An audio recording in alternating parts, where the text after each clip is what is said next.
They didn't just build cars, they built legends. Bad Chad Customs wasn't your typical garage show. It was raw, fearless, and completely addictive. With scrap metal, vision, and pure adrenaline, Chad Hiltz and his team turned junkyard wrecks into show-stopping machines, wild rides that looked like they were born in another universe. Fans couldn't get enough. Every episode pushed the limits further. Bigger risks, bolder builds, no blueprints, just heart, hustle, and madness. But as the sparks flew and the cameras rolled, something deeper, something darker, was brewing behind the scenes. What happened next didn't just shake the crew. It shattered the entire Bad Chad legacy. And no one saw it coming. It shattered the community and left fans heartbroken. In the world of custom cars and automotive culture, few names stood out quite like Bad Chad Customs. At the center of it all was Chad Hiltz, a visionary builder from Nova Scotia whose raw talent, creativity, and relentless drive transformed a humble garage into a global phenomenon. What began as a local workshop reviving old, forgotten vehicles soon turned into something much bigger. Chad wasn't just fixing cars, he was telling stories, preserving history, and redefining what was possible with scrap metal and a dream. Every vehicle that rolled out of Bad Chad Customs carried a heartbeat. Whether it was a rust-covered muscle car or a broken-down pickup, Chad and his small, tight-knit team treated each build like a work of art. His unfiltered approach, fearless design choices, and deep respect for automotive heritage quickly drew in car lovers worldwide. That genuine passion didn't go unnoticed. In 2019, the Discovery Channel stepped in, launching the shop and its unforgettable leader onto television screens across the globe. But behind the scenes of this high-octane success story, a storm was brewing. The channel soon launched a full series featuring Chad and his crew, titled Bad Chad Customs. Set in a modest shop along Highway 358, just north of Canning, Nova Scotia, the show wasn't your typical glossy car restoration spectacle. Instead of showcasing million-dollar machines or luxury builds, it highlighted the raw, authentic grind of turning rusted-out relics into jaw-dropping custom creations, powered not by big budgets, but by heart, grit, and imagination. From the very first episode, audiences were hooked. They saw Chad, hands stained with grease, pouring himself into each build with relentless focus and a no-nonsense attitude. Viewers didn't just witness the transformation of metal, they saw the humanity behind it, the struggles, the setbacks, the camaraderie. What made Bad Chad Customs different was its soul. It wasn't about flash, it was about love for the craft, for the cars, and for the journey. And at the core of it all was Chad Hiltz himself. He wasn't a polished television personality. He was a true craftsman with an old-school mentality and a fire to build something meaningful. The nickname, Bad Chad, wasn't about attitude, it was about boldness. It was about taking risks, breaking rules, and building beauty from the bones of forgotten machines. Chad's personality was friendly and relatable, he was the kind of guy you'd want to hang out with while talking about cars and life. His partner Jolene McIntyre was just as important in the shop and on the show. Their shared passion and teamwork gave the show a strong emotional core that showed custom car work was more than a hobby, it was a family affair. The show quickly became popular around the world, and Discovery Channel's reach meant that fans from far beyond Nova Scotia started watching. The mix of real craftsmanship, strong personalities, and heartfelt stories made it clear that this wasn't just another reality show, it had something special. By the end of the first season, Bad Chad Customs wasn't just a show, it had become a brand. Fans looked forward to each episode, excited to see what Chad and Jolene would do next. The cars, the stories, and the sense of community around the show made it a major hit in the crowded world of automotive TV. As the show became more popular, there were signs that things wouldn't stay easy forever. Problems were brewing that would soon threaten the future of Bad Chad Customs. The best of Bad Chad, after the initial excitement of the show's premiere, Bad Chad Customs quickly became known not only for its real feel but also for some truly memorable moments and car builds. Fans watched every week to see what Chad and his partner Jolene would make next, and there were plenty of projects that captured the Car fans and casual viewers alike were drawn to the show because of the wide range of creative cars Chad and his team worked on. These weren't generic restorations where everything was made shiny and perfect. Instead, each build told the story of the vehicle, its past, its flaws, and its potential. The shop's approach was personal and hands-on, with Chad often seen hammering away in the garage while covered in grease, but always focused on bringing each car's spirit back to life. The episode where Chad restored a 1969 Chevrolet Camaro, a classic muscle car loved by car fans everywhere, was one of the best. It showed off Chad's skill with metal work and custom paint jobs, but it also showed how emotionally connected he was with these machines. The Camaro wasn't just a project, it was a chance to relive a piece of automotive history and share that passion with fans. The episode showed hard work, moments of problem solving, and the excitement of seeing the final result. Another fan favorite was about an old pickup truck that was found rusting away in a forgotten barn. This episode was about bringing old memories back to the surface. Chad and Jolene's commitment to keeping the truck's original character while updating it for modern use was a great example of what made the show so special.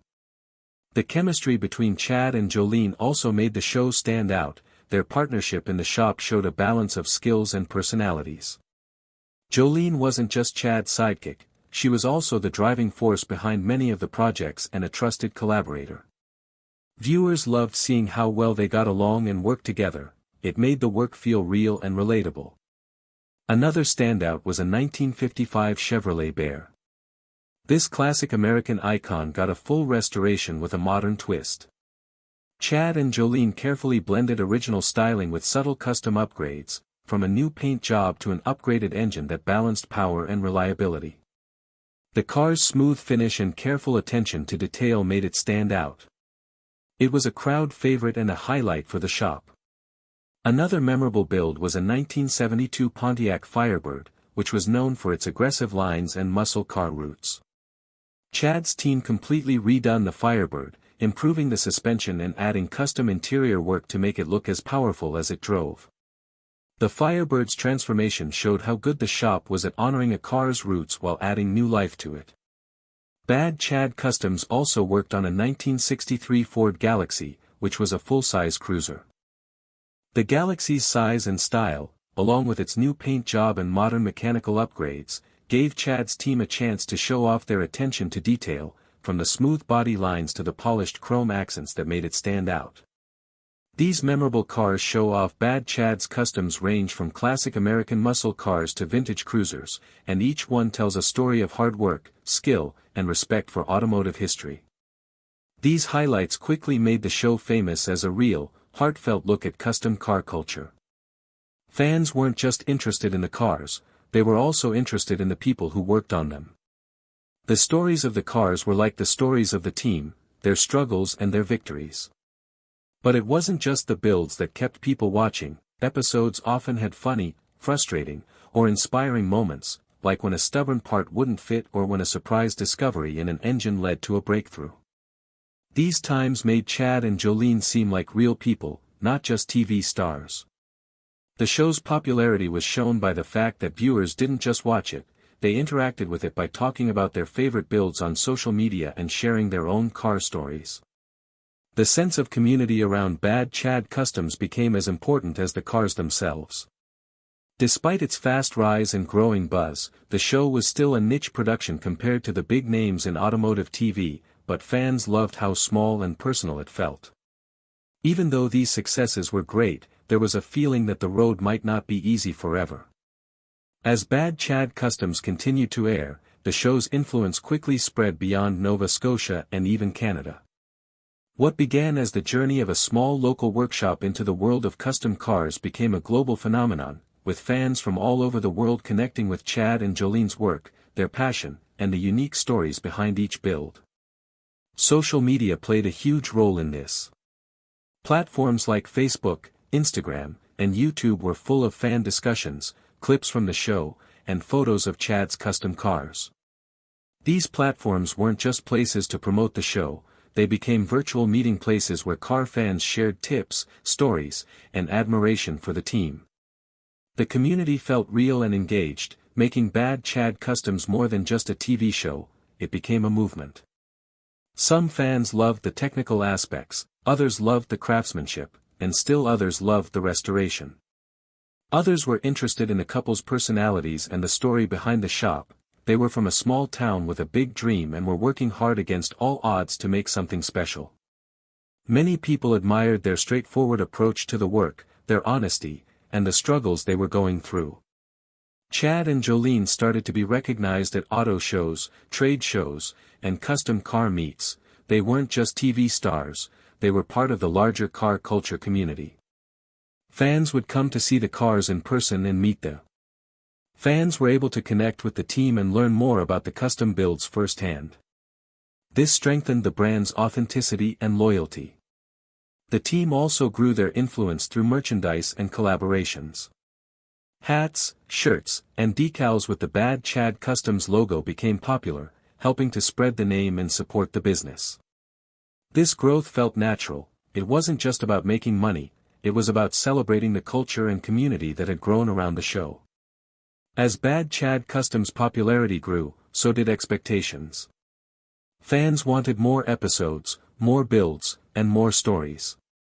Discovery Channel saw this growing demand and approved a second season, which aired in 2020.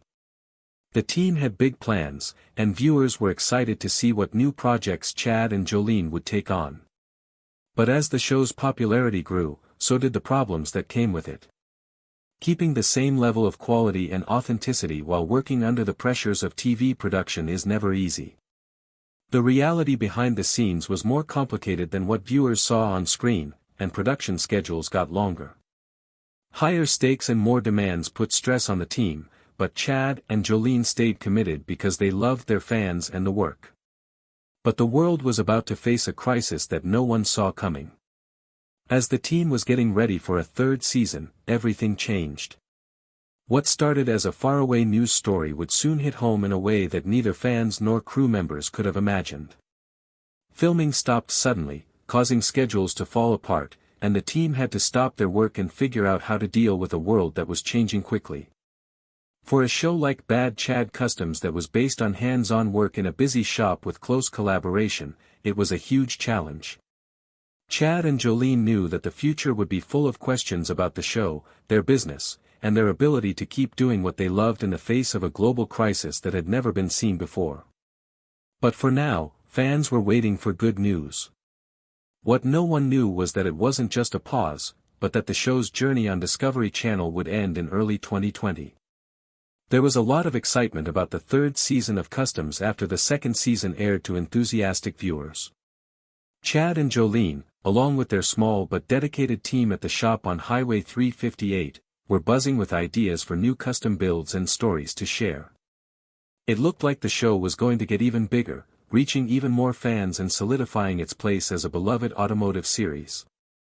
But then an unexpected storm started to form, one that no one on the team could have fully prepared for this tragic reason.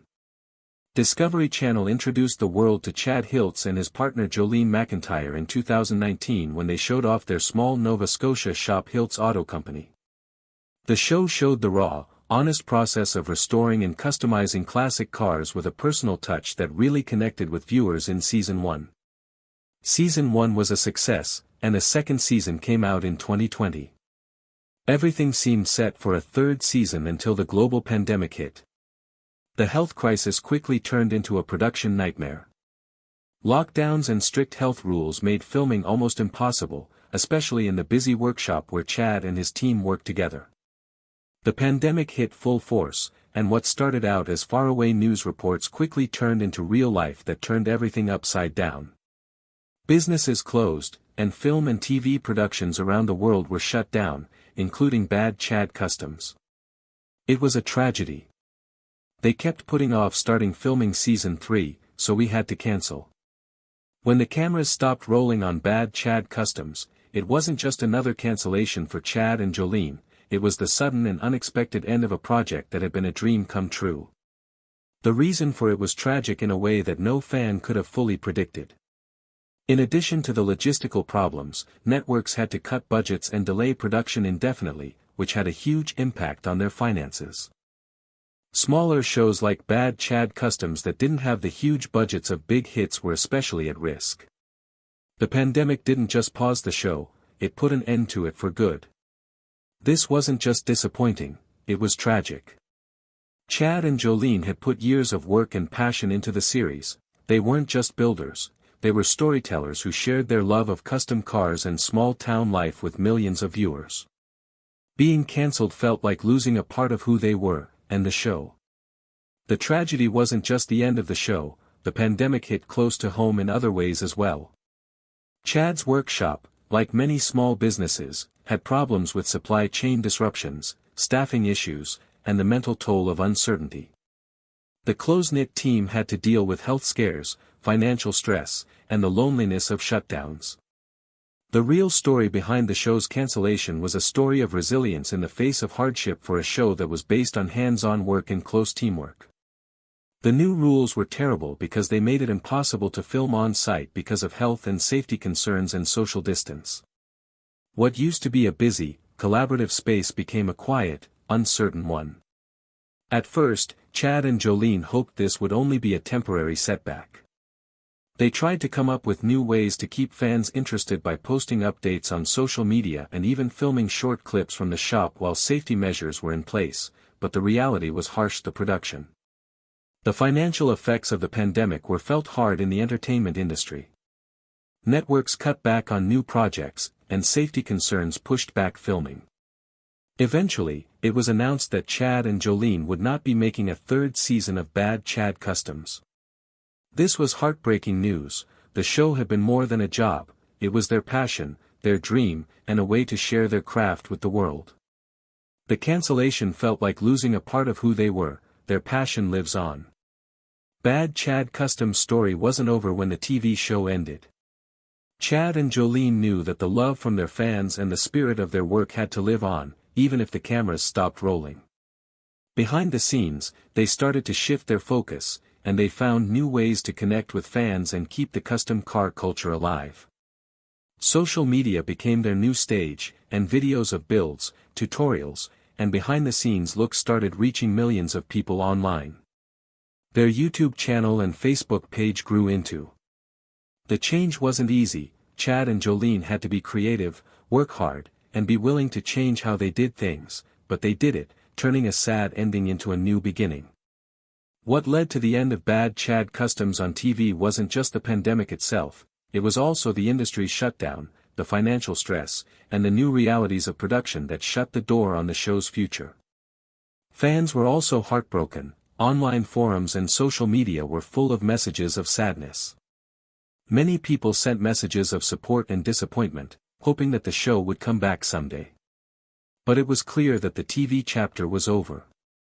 Still, Bad Chad and Jolene's strength shone through.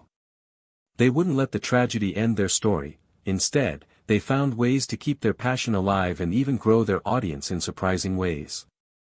What happened next would show that sometimes the end of something on one platform is just the beginning of something even bigger, and that the spirit of Bad Chad Customs was stronger than any setback. Their YouTube channel and Facebook page quickly gained millions of fans around the world. This new approach let Chad and Jolene connect even more directly with their audience. The personal, behind-the-scenes nature of social media brought fans closer together, creating a lively community that went far beyond the TV screen. This new model also brought benefits financially. Unlike traditional TV, where revenue is largely based on network contracts and advertising, social media makes money through sponsorships. They had more control over their fans and a better relationship with them because of the money they made from merchandise and ads. The pandemic shut one door, the TV show, but it opened another bad one. Chad Customs wasn't just a cancelled series, it became a brand that was brought back to life through digital platforms and is stronger in some ways than it was before. The legacy lives on even though the show is over. Terrible Chad Customs ended on Discovery Channel. The tale became a ways from finished. Chad and Jolene discover a way to maintain their ardor alive, turning a tragic ending into a brand new starting. The show's legacy failed to fade. It transformed, adapting to a brand new world shaped by means of social media and converting viewer habits without the constraints of traditional TV. Chad and Jolene shifted their consciousness to virtual structures. Their YouTube channel, FB page and Instagram became the brand new homes for their custom car content material. What made this transition so successful wasn't just the pleasure of their paintings, it became their actual connection with fans on social media. Chad and Jolene could percentage their builds in real-time, offer tutorials, reply immediately to viewers, and display backstage moments that TV never captured. Fanatics loved the authenticity and the nearer examine the daily grind of a custom vehicle shop. This direct engagement created a vibrant online community that maintains to develop every day. Monetizing via social media, ad sponsorships and products gave them extra control over their income. Unlike the traditional television model, they now not had to rely on community choices or production schedules. The pandemic had shut down their television show, but it could not stop their business from thriving in this new layout. Chad's store on Motorway 358 north of Canning have become greater than a local fixture. It turned into an international brand. The Hiltz Auto Organization's videos have reached hundreds of thousands, inspiring vehicle fans global and retaining the spirit of terrible Chad Customs alive. The transition also supposed greater freedom. Chad and Jolene ought to select initiatives they had been enthusiastic about without strain from producers or networks. This freedom introduced new creativity and power to their builds, fueling the emblem in unexpected approaches. Though the loss of the TV display changed into painful, it pushed Chad and Jolene to innovate and develop. They now have a devoted international target market that tunes in online for each new video. Their story shows how every now and then setbacks can spark new opportunities if you're willing to evolve. For enthusiasts, horrific Chad Customs stays a beacon of workmanship, passion and perseverance. Chad and Jolene's adventure from a local Nova Scotia keep to global social media stars is a testament to their willpower and love for what they do. The tragic motive that ended the television display became a mission none may want to foresee, but it didn't outline them. Rather, it became a turning point, a reminder that even if the cameras stop rolling, the story continues in methods no one may want to have imagined. Bad Chad Customs isn't only a display that ended, it is a legacy that lives on, fueled with the aid of a network that believes in the power of custom cars and the individuals who build them. What is your preferred awful Chad Customs episode?